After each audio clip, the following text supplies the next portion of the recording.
అబ్బా పొలం కాడికి పోవాలి ఇవరికి లేట్ అవుతుంది. ఇక దావత్ ఉన్నది, ఏం చేయాలేమో.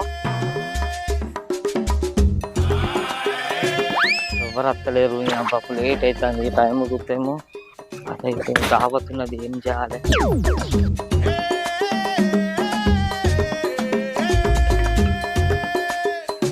ఇంకోవాలి వస్తలేదు, లేట్ అవుతుంది. ఇలా బండ్లు ఎప్పిటోళ్ళు అయిపోయింది దళిద్రానికి. బండి వస్తుంది కదా. అగో రాజేంద్ర మామ వస్తాను కదా, ఈయన దించమంట పొలం కాడ. నమస్తే మామ. నమస్తే, బాగానా? అంత బాగానా మామ? అంత మంచిగా మామ. ఎడిపోతున్నావే? ఇక మా చెల్లెలు ఇంటికి పోతాను, పక్క పంట ఊరే. కొంచెం ఇక నాట్ల కాడ నాటు తక్కువ అయింది, నాటు తీసుకొద్దామని పోతాను. ఫోన్ చేస్తే ఉన్నా అన్నారు.